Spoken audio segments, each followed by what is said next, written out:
On March 12th, 1988, the first ever original theatrical film in the Gundam franchise was released in Japan. It was a longly anticipated entry in a franchise that saw the conclusion of a near decade-long rivalry, where the Earth Federation Force's ace pilot, Amuro Ray, finally confronts the supreme commander of Neo-ZEON, Char Aznable. And that film was Char's Counterattack. It's a film that to this day is still held in high regard among fans. But what if I told you that this movie was very different to how it was originally intended to be? While it might sound like I just made a huge discovery that makes the One Piece look like child's play, I still find it so fascinating how different this monumental film was supposed to be from the very beginning. And it's even more crazy how to this day, the timeline for this film's release compared to the novels is a very tricky one that fans still confuse. This topic is probably going to be for another video in itself, given how much there is to properly talk about it, but to keep it brief, Beltorchika's Children is not an adaptation of the film Char's Counterattack, but instead it represents Yoshiyuki Tomino's initial ideas for what Char's Counterattack was supposed to be before a ton of his ideas were rejected and modified to what we are all familiar with today. It was not the original script or anything like that. It was more of an outline that Tomino later made on into a novel form. And this novel, as Tomino himself states in the afterword, exists for two different reasons. One is that expression differs between film and text, and I wanted to provide a sample of that. The other reason is that even though it's a motif of Char's Counterattack, I wanted to convey my personal feelings. There's a lot to discuss when comparing film and novel as different mediums, but what this novel is essentially a prototype, something that couldn't make it into the visual form of that of a film. It's not a novelization that simply serves as another piece of media with adjustments slapped together and called a novel. However, in 2014, two creatives by the names of Uraraki Sabisi and Takayuki Inase collaborated together to create an adaptation with this novel serving as its base. And after reading the novel as well as its adaptation, I can confidently say that I prefer Beltorchika's Children over the film. Not to say that I hate the movie now, hell no. But I do think that if you are curious of what this motif novel was like in a very visual medium, then I highly recommend checking the manga out, since a publishing company by the name of Denpa has recently made this series easily available to read in English. Free promotion aside, reading this series made me genuinely curious about several things about the Gundam franchise and how they approach adaptations of different mediums. In the anime industry, it's more than common for anime these days to be adaptations of manga. It's safer with less risk, but can also serve as a means to promote the original manga it's adapting. Demon Slayer and Jujutsu Kaisen are pretty big examples of how much a manga can thrive once it gets an anime adaptation. This doesn't really happen for Gundam, or at least not as much. The process of adapting a manga is often looked at as copying what was in the manga straight over to animated form. This is a safe route, but it really undermines the value of the visual form of films or anime.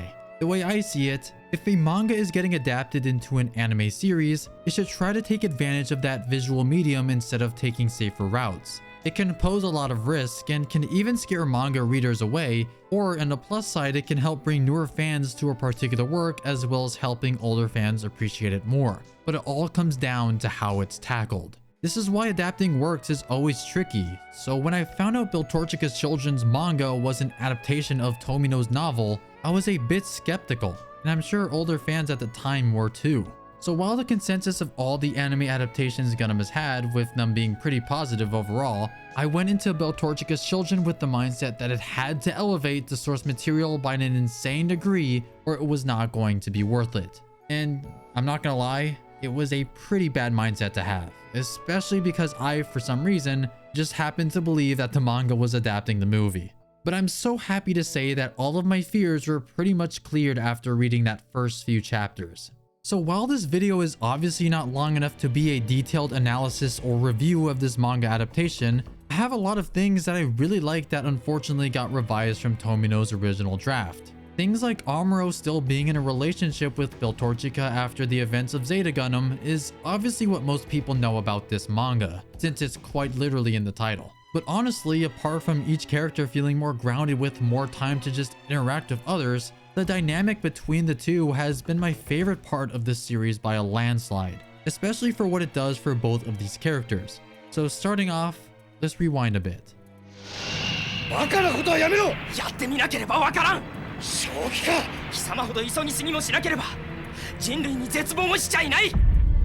Amuro Ray. Before Char's counterattack, Amuro's story all stems back to the relationships he's had with his parents that were eventually broken. Relationships that were influenced by the war between the Earth Federation forces and the Principality of ZEON. And just like his father, Amuro ends up developing an obsession with the Gundam that either breaks apart or even prevents them from forming meaningful bonds with those around them. It wasn't until he met Lala Soon later on in the eventual end of the Battle of Aobo Aku does he realize how precious the connections to everyone on the White Base truly is to him. In Zeta Gundam, after becoming filled with regret and trauma over what happened in the One-Year War, Amuro begins to slowly but surely open up again after meeting Beltorchika. While I haven't made an actual analysis on the series, I do think Zeta Gundam out of most of these earlier series placed a massive emphasis on human relationships between several characters, even excluding the main cast, and how it can cause healing, separation, or even hatred. And Amuro's relationship with Beltorchika was one that I was so uncertain of when I first saw this series. Camille often described them being together while in the series as them licking each other's wounds. One where Beltorchika helped bring Amuro out of his shell and overcome his past traumas of the One-Year War, and what he did to Lala Soon. On the other side, being together with Amuro caused Beltorchika to naturally become more attached to him, and thus becoming more overprotective and even selfish at times. And while they are not the main focus of Zeta, there is stability that is eventually formed between them, where they work over these issues that each of them have with themselves in order to work as a relationship. It's a topic I'd love to talk more about because these two, especially Beltorchika, is a character that a lot of people tend to hate on or just misinterpret. From the point on from Zeta, Beltorchika's children is a natural extension of these two's relationships. And one of my favorite parts of the series happened because of these two's involvement in Zeta. One where Amuro is now a man who is not often cold or dismissive of his partner, unlike how he was of Shan in the film, but one where he is genuinely appreciative and thankful for Beltorchika. In this series, he even reflects on how the adult in his life when he was younger failed him, and how he used to believe that someone like him wasn't capable of becoming a parent. But because of Beltorchika coming into his life, he is opened up after being betrayed by the people he fought for. I prefer this dynamic by far, and I wish I could have gone into a lot more detail, but then this video would be an hour long and that's not good. But to put it simply, because of Amuro and, as I'll discuss later, Char's relationships, it creates this huge contrast with what each person is fighting for. Char constantly uses and manipulates those for his own self-interest. Even in the film, he promises after the act is dropped, if it's successful, he'll do whatever Nanai wishes. These relationships he has are only for him. Whereas Amuro's relationship with Beltorchika makes him realize something very important that he once forgot. Even something he fully couldn't realize until the end of the One-Year War. There are people in his life he has to fight for. People he loves, people he cares about, to never stop believing in humanity. Char, on the other hand, is different. Char Aznable は粛清しようというのだ、アムロ。エゴだよ、それは。地球が持たん時が来ているのだ。Char Aznable. Within the first 10 minutes of Char's counterattack, Char makes his declaration of why he has decided to drop several asteroids on Earth. By dropping 5th Luna and eventually Axis itself, he plans to drop Earth's temperatures, therefore causing a nuclear winter. By doing so, he believes he's punishing those who live on Earth, who only think of themselves by constantly polluting it. His whole character from Zeta Gundam with his time in the AUG sees him taking on the Federation that became corrupt after the One-Year War by using terror and fear as a method to enforce order. Even later on in the beginning of Char's counterattack, there is still corruption within the Federation's government and even more oppression on Earth against space noids. For his whole life, it seems, he has seen corruption, hatred, pollution, and continuous misguidance that feels like it will never cease to be. At this point, he has completely given up any hopes he's had on Earth, believing that Earth won't last if things keep going on the way that it is. Amuro too knows that Char's feelings towards the corruption of the Federation is not only genuine, but something he expressed after the 1-year war. In contrast to Amuro, who has seen humanity repeat the same mistakes as they did in the past, yet places his hopes onto humanity, Char has had enough of this cycle repeating, and thus wants to enact a change onto the people of Earth. But one of the things that this manga puts a bit more focus on compared to the film was what Char truly wanted out of this. While he wanted change, he also felt like someone had to do this, but only someone like him was capable of committing an atrocity like this. By keeping up fake public appearances or even becoming like a true politician, he was willing to do whatever it took to make the Axis drop possible, but he never planned on accomplishing it without being punished by a certain pilot. This was clear in the anime, obviously, though it took me a few rewatches after seeing it for the first time to really get what happened in this film. There's a specific page that I will leave untranslated in order to prevent the dialogue from being spoiled, but when I read this page, I had that moment where I just got it. And several moments from the beginning of the story seemed to make more and more sense. And from that moment forward, and even my reread for this specific video, I felt like I finally got this character. Since the beginning of this climax, Char has prevented Amuro from dying before his mission is completed because he not only wanted Amuro to be on an equal level in terms of combat, but he wanted to genuinely be punished for what he's doing. If he wins after dropping Axis, so be it. He has to live with the guilt of what he's done for the rest of his life. If he loses to Amuro and Axis is stopped, then that's it. But if he loses to Amuro but Axis still crashes onto Earth, then in his eyes, this is the best case scenario for him. The greatest sacrifice that was needed was exchanged for humanity leaving Earth. Or at least, that's what he believed would happen. It was all down to the better man, and I always felt like he knew who would come out on top. The manga does this so well, fantastically well. And honestly, if it wasn't for what I'm about to talk about, I would say that this is my main reason to encourage people to check out the manga. Quess Paraya. Quess Paraya. Another character I liked a ton more is Quess Paraya. She's a character that a lot of the fandom hates for reasons such as her being annoying and bratty, but honestly I think she's a character that is often misunderstood by fans. The whole point of her character is how she highlights the entirety of the older generation constantly failing her, taking advantage of her, and abandoning her.